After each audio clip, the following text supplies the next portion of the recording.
అధ్యక్ష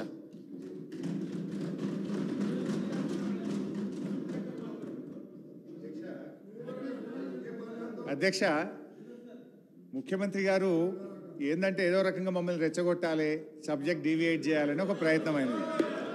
అధ్యక్ష అసలు క్షమాపణ చెప్పాల్సింది ఎవరు అధ్యక్ష?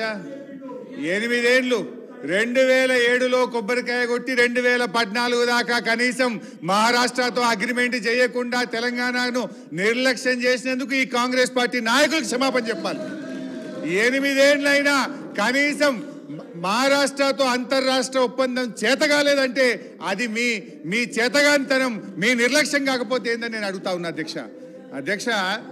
యాక్చువల్గా నీళ్లు లేని చోట మీరు ప్రాజెక్టు కడితే సిడబ్ల్యూసి సూచనల మేరకు నీళ్లున్న చోటికి మార్చి మీరు పెట్టిన ఖర్చు వృధా కాకుండా సద్వినియోగం చేసేటువంటి ప్రయత్నం చేసాం అని మీ ద్వారా వారికి తెలియజేస్తా ఉన్నా అధ్యక్ష. రంగారెడ్డి జిల్లాకు అది టేల్ ఎండ్ అవుతుంది, నీళ్లు రాదని పాలమూరు ఎత్తిపోతల పథకం నుంచి 6 లక్షల ఎకరాలకు డిపిఆర్ లో స్పష్టంగా పెట్టాం.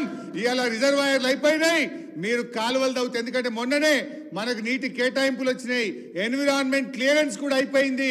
ఆ ఈసీ తెచ్చితే ఇవాళ కాలువలు తవ్వుతే రంగారెడ్డి జిల్లాకు 1 ఏడాదిలోగా నీళ్లు తెచ్చే అవకాశం ఉంది. ఆ పని చెయ్యండి అని చెప్పి మీ ద్వారా వారికి మనవి చేస్తా ఉన్నా అధ్యక్ష. ఈరోజు ఆ తమ్మిడిహట్టిలో ఆడ చాప్రాలనే వైల్డ్ లైఫ్ లో ఇరికిచ్చారు అధ్యక్ష. వాస్తవానికి ఆ రోజు నేను కూడా 2 సార్లు వెళ్ళాను అధ్యక్ష. మొదలు మేము వెళ్ళినప్పుడు అక్కడ కాంగ్రెస్ ప్రభుత్వం ఉంది. అప్పటి కాంగ్రెస్ ఇరిగేషన్ మినిస్టర్ గారిని నేను కలిస్తే, మేము ఢిల్లీ కాంగ్రెస్ చెప్పినా ఏపీ కాంగ్రెస్ చెప్పినా అప్పుడే ఒప్పుకోలేదు, మేము ఒప్పుకునే సమస్య లేదు, ఎట్టి పరిస్థితుల్లో కూడా 152లో బ్యారేజ్ కట్టడానికి ఒప్పుకోము అని ఆనాడు మహారాష్ట్ర ఇరిగేషన్ మినిస్టర్ అప్పటి కాంగ్రెస్ ప్రభుత్వంలో చెప్పారు అధ్యక్ష. ఆ తర్వాత 6 నెలల తర్వాత ఎలక్షన్స్ అయ్యి అక్కడ బీజేపీ ప్రభుత్వం వచ్చింది. మళ్ళీ అక్కడికి వెళ్ళాం.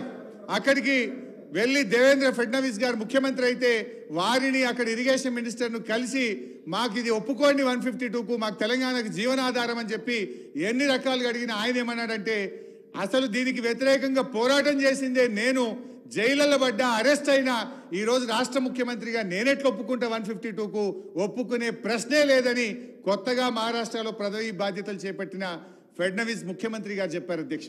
స్వయంగా కేసీఆర్ గారు కలిసి మేము కలిసి అన్ని ప్రయత్నాలు చేసిన తర్వాత ఒప్పుకునే ప్రశ్నే లేదు అని చెప్పి ఆ కొత్తగా వచ్చిన ప్రభుత్వం కూడా చెప్పిన తర్వాత ప్రత్యామ్నాయం లేని పరిస్థితి.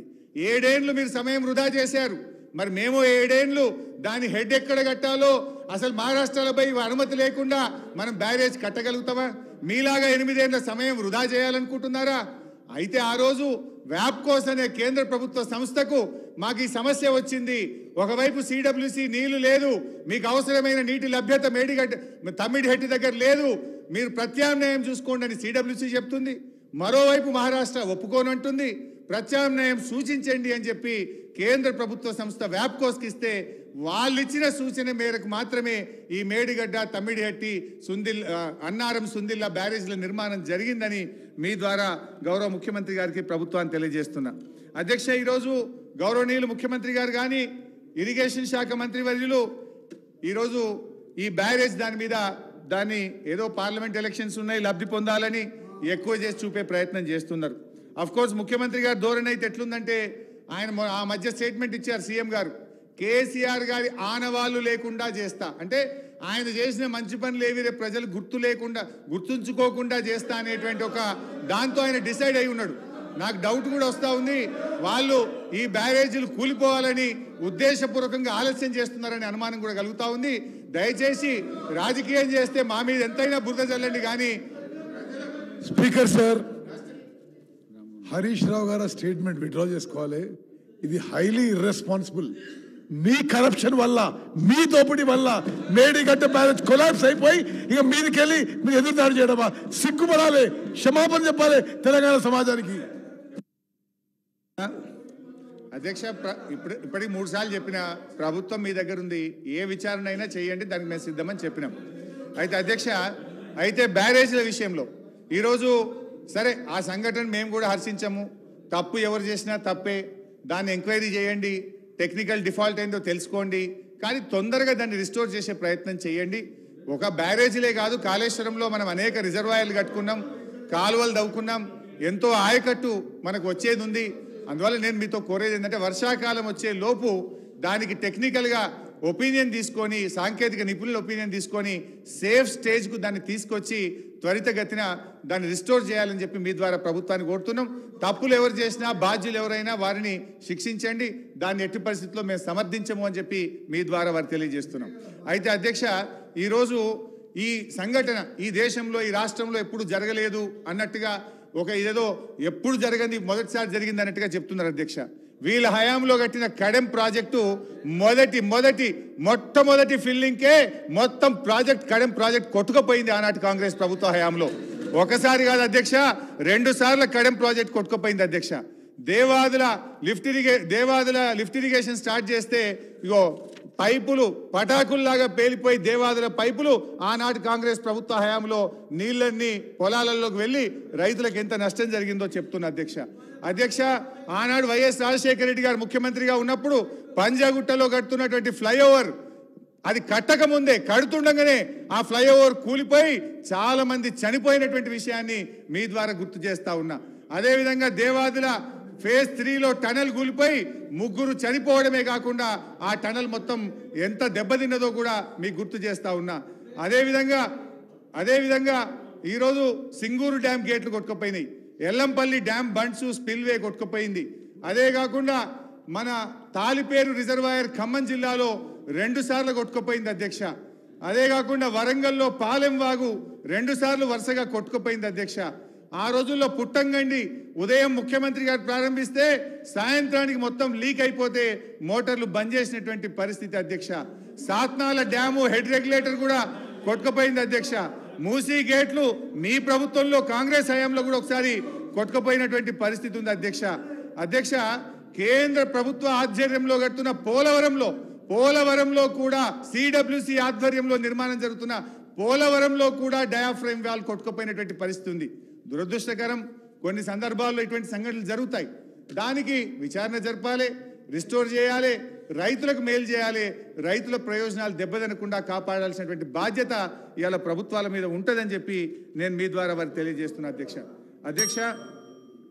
ఎక్కడ సార్ నన్ను ఎన్నిసార్లు డిస్టర్బ్ చేస్తే ఇప్పుడు వారికి చెప్పిన నేను ఇప్పటిదాకా ఇప్పుడు నేను ఏం చేయాలి? ఒక్కొక్క మంత్రి గారికి రిప్లై ఇచ్చుకుంటూ అవుతుంది. అసలు వైట్ పేపర్ నాకు కాగితం ముట్టలే, ఇప్పుడే ముడుతుంది కదా. దీన్ని ఒకటే నిమిషం, ఇప్పుడు just I'm starting. Harish Rao గారు అధ్యక్ష 11:40కి మీరు ఏమి ఇంకా నన్ను అట్లా ఎందుకు అట్లా చేస్తావు? హరీష్ రావు గారు 11:40కి మీరు స్టార్ట్ చేసిండ్రు. 40 మినిట్స్, ఒక నిమిషం 40 మినిట్స్ డిస్టర్బెన్స్ అయింది. 1 అవర్ 20 మినిట్స్ మీరు మాట్లాడింది. 1 అవర్ 20 మినిట్స్ మాట్లాడండి. రాజేశ్వరరావు గారు కూర్చోండి, నేను చెప్పింది వినండి. 2 గంటల్లో 40 మినిట్స్ డిస్టర్బెన్స్ అయింది. 1 అవర్ 20 మినిట్స్ మాట్లాడండి.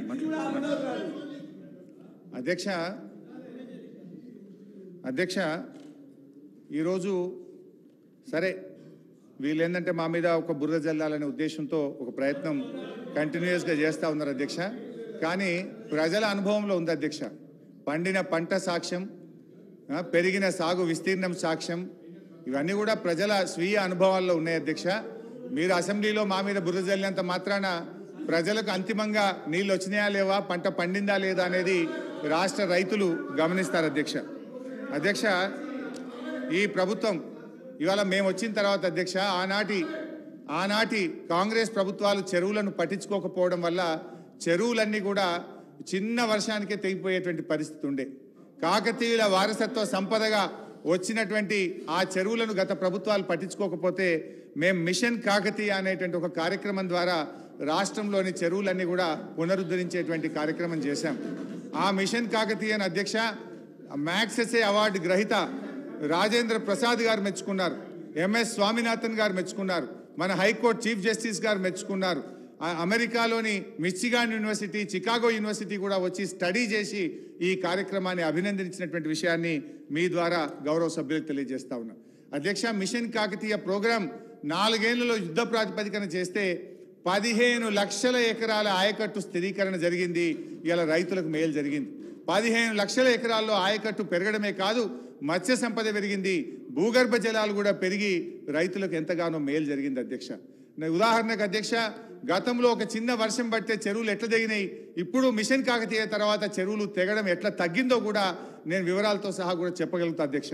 2009లో 1107 చెరువులు తెగినాయి, 2010లో 4251 చెరువులు తెగాయి, 2011లో అది డ్రాటు 393, 2012లో 659, 2013లో 1868. ఇట్లా వేల సంఖ్యలో వర్షాలు బట్టి ఆ రోజుల్లో చెరువులు తెగేది. మిషన్ కాకతీయ తర్వాత ఎప్పుడు కూడా అది 3 డిజిట్ దాటలేదు. ఎంత వర్షాలు పడ్డా కూడా చక్కగా మరి ఆ చెరువుల్ని కాపాడినాం, రిస్టోర్ చేసినాం. కనుక రైతాంగానికి నీళ్లు వచ్చినాయి, పశుపక్షాదులకు కూడా నీళ్లు దొరికినాయి, భూగర్భ జలాలు పెరిగినాయి, మంచి పంటలు కూడా పండినాయి అధ్యక్ష. ఇవే కాకుండా అధ్యక్ష, గత ప్రభుత్వాల హయాంలో మన కాంగ్రెస్ ప్రభుత్వ పెద్దలు ఆ రోజుల్లో ఏముండేదంటే కాలువల ద్వారా, అంటే ప్రాజెక్టుల కాలువల ద్వారా చెరువులకు నీళ్ళు ఇవ్వద్దు అనే ఒక నిబంధన ఉండేది. ఆ రోజు వీళ్ళు ఎవరు మాట్లాడే వాళ్ళు కాదు. ఎందుకంటే చెరువులు మనం ఎక్కువ నీళ్లు డ్రా చేస్తే కిందికి కృష్ణాకో డెల్టాకో వాళ్ళకి నీళ్ళు తక్కువ పోతాయని బాధ ఉండేది. ఆ రోజుల్లో మరి అవకాశం లేకపోతే మన కేసీఆర్ గారి ప్రభుత్వం, కేసీఆర్ గారు నిర్ణయం తీసుకొని ఈ రాష్ట్రంలో అన్ని చెరువులకు కూడా తూములు పెట్టండి, ప్రాజెక్టులతో లింక్ చేయండి అని చెప్పి నిర్ణయం తీసుకొని 6260 చెరువులను ప్రాజెక్టులతో అనుసంధానం చేయడం ద్వారా మరి బ్రహ్మాండమైనటువంటి పంటలు పండినాయి. ఆనాడు చెరువులకు నీళ్లు ఇవ్వడం అంటే నేరం. కేసీఆర్ గారి హయాంలో ప్రాజెక్టుల నుంచి చెరువులకు నీళ్లు ఇవ్వడం ఒక వరంగా మారిందని చెప్పి మీకు తెలియజేస్తా ఉన్నా అధ్యక్ష. ఈ చెక్ డ్యాంల నిర్మాణం రాష్ట్రంలో దాదాపు 1402 చెక్ డ్యాంలను మరి మా ప్రభుత్వం మంజూరు చేసి నిర్మించడం వల్ల రాష్ట్రంలో దాదాపు ప్రత్యక్షంగా పరోక్షంగా 4 నుంచి 5 లక్షల ఎకరాలకు సాగునీరు అందింది, భూగర్భ జలాలు పెరిగి ఎంతో మేలు జరిగింది అధ్యక్ష. అదేవిధంగా గతంలో కట్టిన ప్రాజెక్టులకు మరి కాలువలు సరిగ్గా మెయింటెనెన్స్ లేక అప్పటి ప్రభుత్వాలు పట్టించుకోకపోక కాలువలలో చెట్లు మొలిచి పగుళ్ళు ఏర్పడ్డటువంటి పరిస్థితి, చివరి ఆయకట్టుకు నీళ్లు రానటువంటి పరిస్థితి. దాదాపు మరి ఐపీ క్రియేటెడ్, ఐపీ యూటిలైజ్డ్ మధ్య 40% గ్యాప్ ఉందని చెప్పి మేము గుర్తించాం. పేరుకు ఎస్ఆర్ఎస్పి 9 లక్షల ఎకరాలు, కానీ ఎన్నడూ 6 లక్షల ఎకరాలు పారినటువంటి పరిస్థితి లేదు. దాన్ని గమనించి ప్రభుత్వం ఏం చేసిందంటే ఈ కెనాల్స్ అన్ని కూడా మేము మోడర్నైజేషన్ చేయాలని SRSP canals, Nagarjuna Sagar canals, Nizam Sagar, Rajoli బండ, గణపురం ఆనకట్టు, సదర్మాట్, మూసి, సాత్నాల, చెలిమలవాగు, స్వర్ణ, నల్లవాగు, శనిగరం ప్రాజెక్ట్, వీటి కాలువలన్నీ కూడా ఆధునీకరించి చివరి ఆయకట్టుకు నీళ్లు పోయే విధంగా మా ప్రభుత్వం కృషి చేసింది అధ్యక్ష. అంతేకాకుండా అధ్యక్ష, ఇవాళ ఆయకట్టు విషయంలో కూడా మా ప్రభుత్వం వచ్చిన తర్వాత వచ్చిన ఆయకట్టు అధ్యక్ష, మేజర్ ఇరిగేషన్లో 14,46,000, మీడియం ఇరిగేషన్లో 59,000, మైనర్ ఇరిగేషన్లో ఆదిలాబాద్ జిల్లాలో కట్టిన కొత్త చెరువులు ఇతర జిల్లాల్లో వచ్చినాయి కలిపి 60,000, టీఎస్ఐడిసి ద్వారా 1,58,000, మొత్తం 17,24,000 ఎకరాలకు కొత్త ఆయకట్టు మేము క్రియేట్ చేయడం జరిగింది. మరి గతంలో అదేవిధంగా స్టెబిలైజేషన్ అధ్యక్ష, అంటే ఏదైనా ప్రాజెక్టులో నీళ్లు తక్కువ పడ్డప్పుడు మనం సప్లిమెంట్ చేసే దాన్ని స్టెబిలైజేషన్ అంటాం. దాదాపు 30 లక్షల ఎకరాలకు స్టెబిలైజేషన్, అంటే మిషన్ కాకతీయలోనే 15 లక్షలు వచ్చింది, మిగతా ప్రాజెక్టుల ద్వారా మరో 15 లక్షలు కలిపి 30 లక్షల ఎకరాలు స్టెబిలైజేషన్ చేశాం. అంటే 17,24,000 ఎకరాల కొత్త ఆయకట్టు, 30 లక్షల ఎకరాలు స్టెబిలైజేషన్ చేశాం. తెలంగాణ ఏర్పడిన తర్వాత పూర్తి చేసిన ప్రాజెక్టుల అధ్యక్ష, తుమ్మిళ్ళ ఎత్తిపోతల పథకం, Bhakta Ramadasu, mid Manair, SRSP stage 2, అదేవిధంగా అన్నపూర్ణ, రంగనాయక్ సాగర్, మల్లన్న సాగర్, కొండపోచమ్మ సాగర్ రిజర్వాయర్లు, ఎస్ఆర్ఎస్పి పునర్జీవన పథకం, బాగారెడ్డి, సింగూరు కాలువలను ఎత్తిపోతల పథకాన్ని పూర్తి చేయడం, కిన్నెరసాని కాలువలు, గొల్లవాగు, మత్తడివాగు, పాలెంవాగు, ర్యాలీవాగు, గడ్డెన్న శుద్ధవాగు, చౌటుపల్లి హనుమంతరెడ్డి ఎత్తిపోతల పథకం, గూడెం ఎత్తిపోతల పథకం, బేతుపల్లి వరద కాలువ, ఎన్టీఆర్ కాలువ, నేను ఆ రోజు తుమ్మల నాగేశ్వరరావు గారిపై ఇనాగ్రేషన్ చేసినాం. ఎన్టీఆర్ కాలువ, గట్టుపొడిచిన వాగు, అదేవిధంగా సమ్మక్క బ్యారేజు, ఇవన్నీ కూడా తెలంగాణ ప్రభుత్వంలో ఈ ప్రాజెక్టులన్నీ కూడా పూర్తి చేయడం జరిగింది అధ్యక్ష. ఇవి కాకుండా అధ్యక్ష, ఆనాడు గౌరవెల్లి రిజర్వాయర్ పూర్తి చేసినాం, అంతే తప్ప నేను చదవలే కదా, మేము వీఆర్ జెన్యున్గానే చెప్తామన్నా, మీలాగా అట్లా చేయమని అధ్యక్ష. మరి గతంలో అధ్యక్ష ఒక చిన్న కంపారిజన్ కూడా గౌరవ సభ్యులు గమనించాలి అధ్యక్ష. ఆ రోజు కాంగ్రెస్ ప్రభుత్వం కాంగ్రెస్ ప్రభుత్వం 10 ఏళ్లలో, అరే మీకు టైం వచ్చినప్పుడు మాట్లాడండి బ్రదర్, మీకు టైం వచ్చినప్పుడు మాట్లాడండి. కాంగ్రెస్ ప్రభుత్వం 10 ఏళ్లలో, ఒక్క నిమిషం అన్న, ఒక్క నిమిషం ప్లీజ్ ప్లీజ్ ప్లీజ్, నేను ఐఎమ్ నాట్ ఈల్డింగ్ సార్. గత కాంగ్రెస్ ప్రభుత్వం 10 ఏళ్లలో జలయజ్ఞం పేరు మీద అప్పుడు ప్రాజెక్టులు స్టార్ట్ చేసినారు అధ్యక్ష. మన తెలంగాణలో జలయజ్ఞంలో ఆ రోజు 19 భారీ ప్రాజెక్టులు, 12 మధ్య తరహా ప్రాజెక్టులు, 2 ప్రాజెక్టుల ఆధునీకరణ అండ్ వరంగల్ ఖమ్మం జిల్లాలో గోదావరి కరకట్టల నిర్మాణం, మొత్తం 35 పనులు ఆ రోజు ప్రాజెక్టులు తెలంగాణలో శాంక్షన్ చేసినారు అధ్యక్ష. ఈ 35 ప్రాజెక్టులు స్టార్ట్ చేస్తే 10 ఏళ్లలో ఒక్క ప్రాజెక్ట్ అన్న పూర్తి చేసినారా అని చెప్పి నేను అడుగుతా ఉన్నా.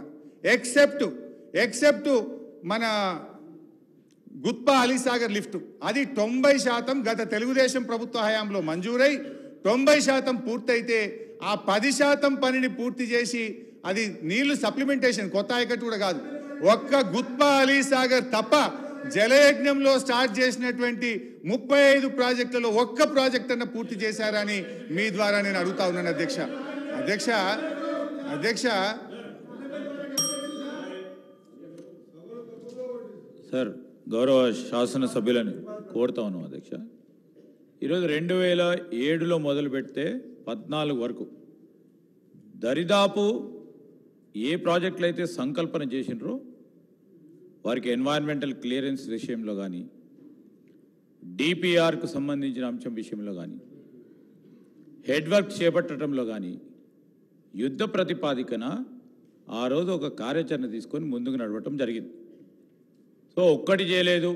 ఈరోజు నేను చెప్తాను, శ్రీపాద ఎల్లంపల్లి ప్రాజెక్టు 99% కంప్లీట్ అయిపోయి ఈరోజు గౌరవల్లి రిజర్వాయర్కి సంబంధించి కానీ, ఈరోజు మా లక్ష్మణ్ కుమార్ గారు మాట్లాడే ఆ ప్రాజెక్ట్ కానీ, మా దగ్గర ఉన్న చిన్న కాళేశ్వరం ప్రాజెక్ట్ విషయంలో ఎవరు నిర్లక్ష్యం వహించిండ్రు, ఎవరు ఈ బాధ్యతను వహించాలి? ఈరోజు మొత్తం అధ్యక్ష, మా సభ్యులు అందుకోసమే నిన్న కోరటం జరిగింది అధ్యక్ష. అందరు సభ్యులకు సంబంధించి గోదావరి కృష్ణా నదులపై ఈరోజు మా రాజగోపాల్ రెడ్డి గారు అడిగారు, వారికి సంబంధించి వారి నియోజకవర్గానికి సంబంధించిన సాగునీటికి సంబంధించి ప్రాజెక్టుకు సంబంధించి డెండి ప్రాజెక్టుకు సంబంధించిన అంశాలు ఇట్లా అన్ని నియోజకవర్గాల్లో కూడా మేము మొదలు పెడితే కావాలని ఈరోజు దాన్ని ఆపు చేసి కాంగ్రెస్ పార్టీ ప్రభుత్వం మొదలుపెట్టిన అన్ని ప్రాజెక్టులను కూడా పూర్తి కాకుండా చూడాలని ఒక భావనతో వారు వెళ్ళటం జరిగింది. ఈరోజు మేము చెప్తా ఉన్నాం, మాకు బేషిజాలు లేవు. ముఖ్యమంత్రి గారు కూడా మనం చెప్పారు, ఈరోజు ఏదైనా మంచి పని గత ప్రభుత్వాలు చేపడితే దాన్ని ఇంకా మెరుగైన రీతిలో తీసుకుపోయే ప్రయత్నం చేస్తాము. ఎక్కడైనా తప్పిదాలు జరిగితే క్షుణ్ణంగా పరిశీలన చేస్తాం, విచారణ జరుపుతాం, కఠినమైన చర్యలు తీసుకుంటామని ముఖ్యమంత్రి గారు చెప్పారు. బేషిజాలు లేని ప్రభుత్వం మాది. మాకు ఎక్కడ కూడా మీరు మొదలుపెట్టిన మంచి పనిని మేము కూడా ఒక కాంక్షతో ఒక రాష్ట్ర ప్రగతిని దృష్టిలో పెట్టుకొని ముందుకు తీసుకెళ్లే ప్రయత్నం చేస్తాం తప్ప ఈరోజు వాస్తవిక విషయాలను గౌరవ మంత్రి గారు, మాజీ మంత్రి గారు చెప్తే బాగుంటుంది. ఎందుకంటే ప్రజలందరికీ కూడా తెలియజేసే ఆలోచన చేసి ముందుకు తీసుకెళ్లాలని కోరుతా ఉన్నాను. హరీష్ రావు గారు, ఐ అప్రిషియేట్ శ్రీధర్ బాబు గారు, హరీష్ రావు గారు, ఐ అప్రిషియేట్ శ్రీధర్ బాబు గారు. హరీష్ రావు గారు దయచేసి కన్క్లూడ్ చేయండి. 1:40 ఎట్లా సార్ మీరు ఇట్లా మా టైం ఇవ్వకపోతే? ఇంతవరకు డీవియేషన్ పోగా 1:40 మాట్లాడిండు. ఇంకా చాలా మంది గౌరవ సభ్యులు మాట్లాడేది ఉన్నది కాబట్టి తొందరగా కంప్లీట్ చేయండి ప్లీజ్. సార్ ఇంకొక రిక్వెస్ట్ సార్ మీతోని, బయట మా ఇంటికి వెళ్ళి ఫోన్ వచ్చితే మా పిఏ చిట్టి పంపిండు. నేను హౌస్ లో ఆ విధంగా ఉండదు సార్. చిట్టి చూపియాలా సార్? చూపియండి, చిట్టి చూపియండి. ఇప్పుడే నాకు చిట్టి వచ్చింది ఇంట్లోకి వెళ్ళి. మా పిఏ పంపిండు. మీరు అలా మాట్లాడకండి దయచేసి. ఫోన్ వచ్చిందట. దయచేసి అలా మాట్లాడకండి. మీరు సీనియర్ శాసనసభ్యులు, మీరు అట్లా ఉండదు, అలా ఉండదు. Thank you sir. ఉండకపోతే ఐఎమ్ హ్యాపీ. అన్నా నువ్వు కూర్చోవే, నువ్వు గవర్నమెంట్ ఉన్నావు, విప్పు, సభను సమన్వయం చేయాలి. నువ్వు సభను ఆపడం కాదు, సమన్వయం చేయాలి. కూర్చో. అయితే అధ్యక్ష, గౌరవనీయులు శ్రీధర్ బాబు గారు మంచి మాట చెప్పారు. I appreciate him. వారు ఒక మంచి మాట అన్నారు శ్రీధర్ బాబు గారు. మా ప్రభుత్వం కష్టపడ్డది, మేము స్టార్ట్ చేసినాము, ఒకటి పూర్తి చేయలే కావచ్చు, మీరు చిత్తశుద్ధితో వాటిని పూర్తి చేయాలి అని అన్నారు. So I appreciate him. Exactly నేను కూడా అదే చెప్పాలనుకుంటున్నా. ఎందుకంటే అధ్యక్ష, నేను ఒక చిన్న ఉదాహరణ చెప్పి ఆ విషయానికి వస్తా. కల్వకుర్తి ప్రాజెక్టు కాంగ్రెస్ ప్రభుత్వ హయాంలో 2728 కోట్లు ఖర్చు పెట్టి 30 ఏళ్ల తర్వాత ఇచ్చిన నీళ్లు 13,000 ఎకరాలు. అంత మాత్రాన ఇది గత ప్రభుత్వం స్టార్ట్ చేసింది పక్కకు పెట్టాలని మేము ఆలోచించలే. మేము చిత్తశుద్ధితో ప్రయత్నం చేసినాం. 3,07,000 ఎకరాలకు కల్వకుర్తి ఆయకట్టు మేము తీసుకుపోయాం. నెట్టంపాడు మీరు 2,300 కోట్లు ఖర్చు పెట్టి కేవలం 1,735 కోట్లు ఖర్చు పెట్టి 2,300 ఎకరాలకు మాత్రమే నీళ్లు ఇచ్చారు. ఇది గత ప్రభుత్వం స్టార్ట్ చేసింది, ఆపాలని మేము అనుకోలేదు. పెండింగ్ పనులు పూర్తి చేసి 1,39,700 ఎకరాలకు తీసుకెళ్లాం. భీమా మీరు 2,000 కోట్ల రూపాయలు ఖర్చు పెట్టి మీరు ఇచ్చిన ఆయకట్టు 12,000 మాత్రమే. కానీ మేము ఆ రోజు కష్టపడి దాని పెండింగ్ పనులు పూర్తి చేసి అధ్యక్ష ఇప్పుడు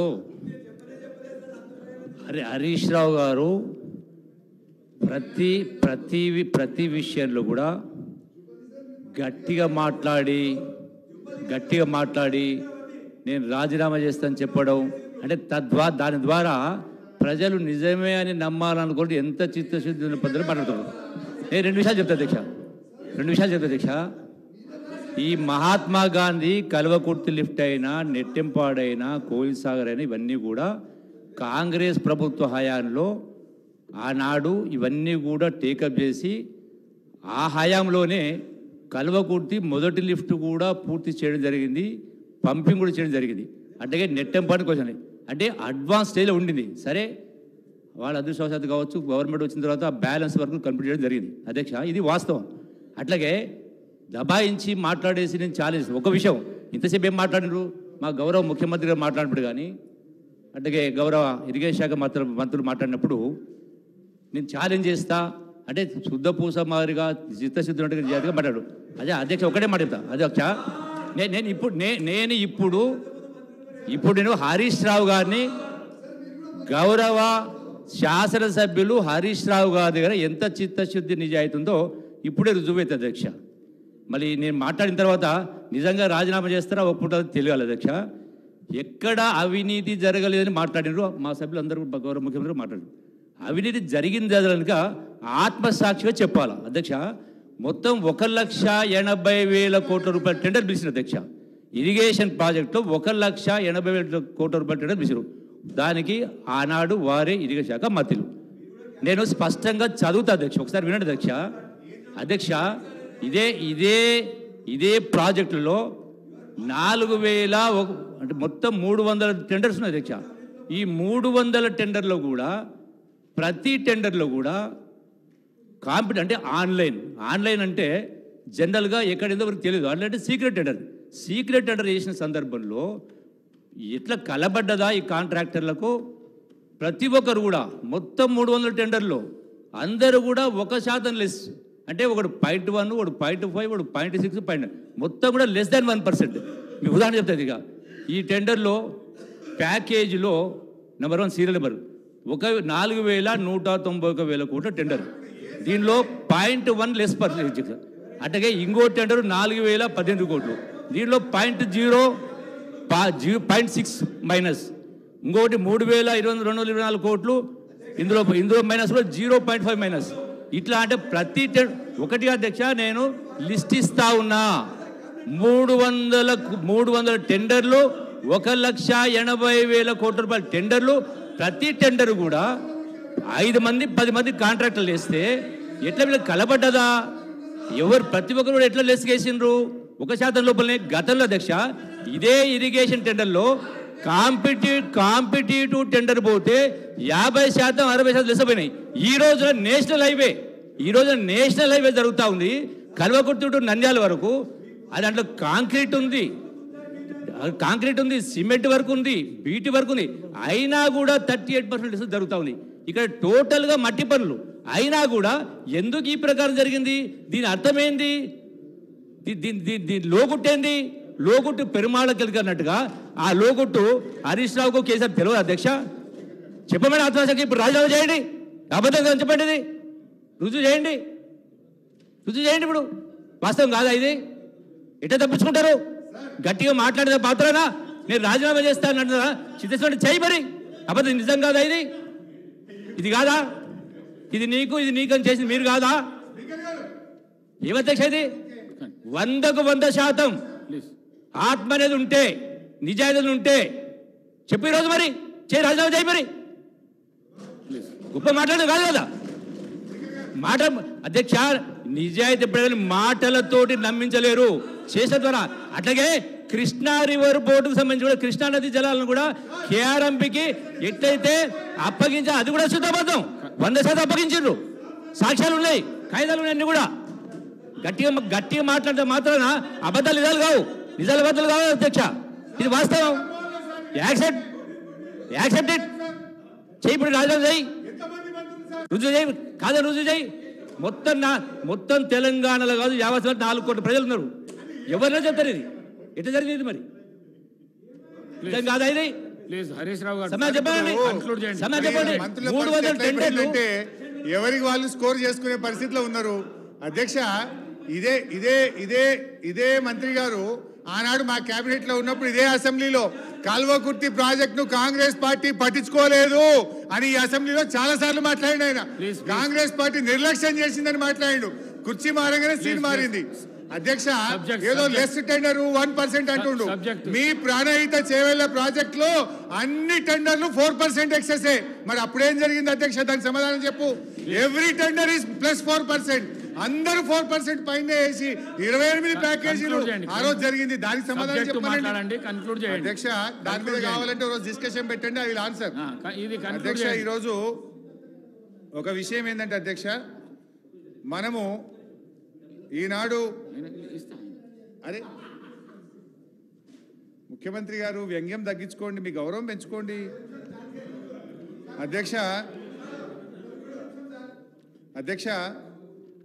ఈరోజు మరి నేనేమంటున్నా అంటే ఆనాడు 0.5% నుంచి 3.5% మొబిలైజేషన్ అడ్వాన్స్ పెంచి మరి టెండర్ల తర్వాత ఇష్టం ఉన్నట్టు మీరు జీవోలు ఇచ్చి అప్పటి ప్రభుత్వం పెంచితే దాని గురించి కూడా వైట్ పేపర్లో పెట్టి ఉంటే డెఫినెట్గా బాగుండేది ఈరోజు. కానీ మీ పద్ధతి ఎట్లుందంటే మా మీద ఏదో ఆరోపణలు చేసే విధంగా మరి వారు మాట్లాడడం అనేటువంటిది కరెక్ట్ కాదు అధ్యక్ష. నేను ఇంకా ఆ వివరాలకు పోతే చాలా ఇష్యూస్ ఉన్నాయి, నేను అందుకు పోవట్లేదు. కానీ అధ్యక్ష, దాని మీద ఇంకో రోజు డిస్కషన్ పెడదాం అధ్యక్ష. అయితే ఈ ప్రాజెక్టు కాస్ట్ పెరిగిందనే దాని మీద పదే మాట్లాడుతున్నారు అధ్యక్ష.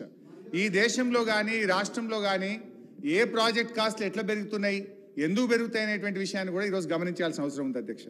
నాగార్జున సాగర్ ప్రాజెక్టు 1954లో 122 కోట్లతో నాగార్జున సాగర్ ప్రాజెక్టు ప్రారంభిస్తే అది పూర్తయినప్పుడు 1183 కోట్లు అయింది అధ్యక్ష. అంటే 9 రెట్లు 9 times Nagarjuna Sagar project cost పెరిగింది. ఎస్ఆర్ఎస్పి 40 కోట్లతో ఎస్ఆర్ఎస్పి ప్రాజెక్ట్ స్టార్ట్ చేస్తే అది పూర్తయ్యేసరికి 4300 కోట్లు అయింది. అంటే 107 రెట్లు పెరిగింది అధ్యక్ష. కాళేశ్వరం డబుల్ అయితే ఇంత లొల్లి పెడుతుండ్రు, మరి ఎస్ఆర్ఎస్పి 107 రెట్లు పెరిగింది. జూరాల 70 కోట్లతో స్టార్ట్ చేస్తే 1815 కోట్లు అయింది, 25 రెట్లు పెరిగింది అధ్యక్ష.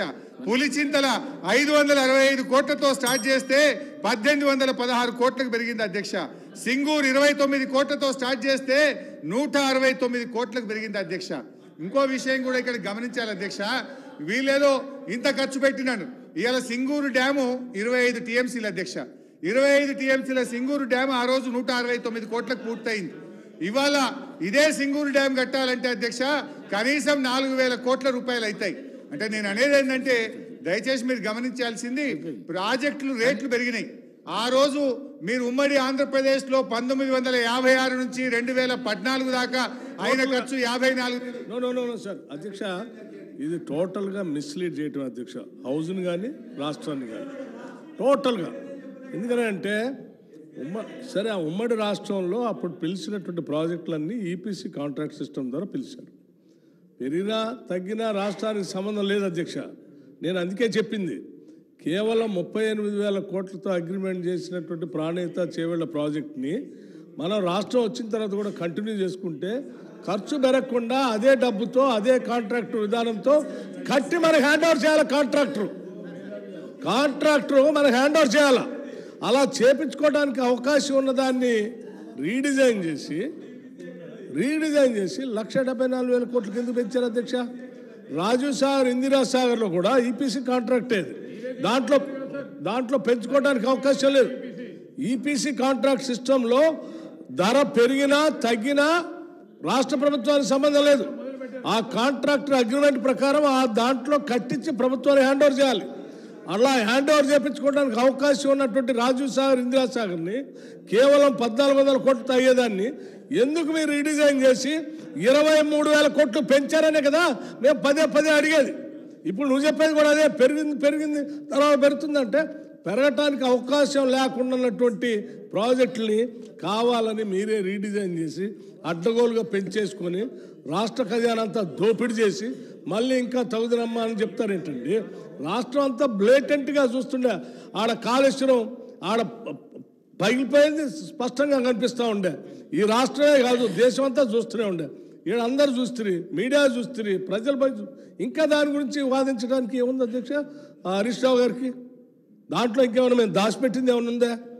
ఇదే కాదు, దాని పైది కూడా ఏదో మేడిగడ తర్వాత పైన అన్నారం కూడా లీక్ అవుతుందని అది కూడా చూస్తా అంటే మా వాళ్ళు చూపించడానికి రెడీగా ఉన్నారు. చూపిస్తారండి ఉత్తమ్ కుమార్ రెడ్డి గారు? ఆ అన్నారం కూడా లీక్ అవుతుందట, అది కూడా మీరు చూస్తా అంటే అది కూడా చూపిస్తారు రాష్ట్ర ప్రజలకి.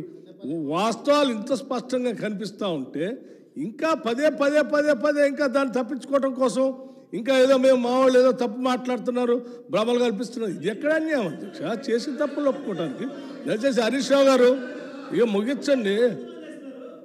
హరీష్ రావు గారు నేను ఒకటే విజ్ఞప్తి చేస్తున్నాను, ఏదో అయిపోయింది, మీరు తప్పులు చేశారు, ఇంజనీర్ లేకుండా మీరే రీడిజైన్ చేశారు, మీరే కుర్చీలు వేసి కట్టించారు, మీరే పైపులు తెచ్చారు, మీరే మోటార్లు తెచ్చారు, మీరే ఇంజన్లు బిగించారు, మొత్తం ఆ కాడికి వచ్చింది కనపడుతుందని ఒప్పుకొని సరిచేయండి అని అడగండి, ముగించండి దయచేసి.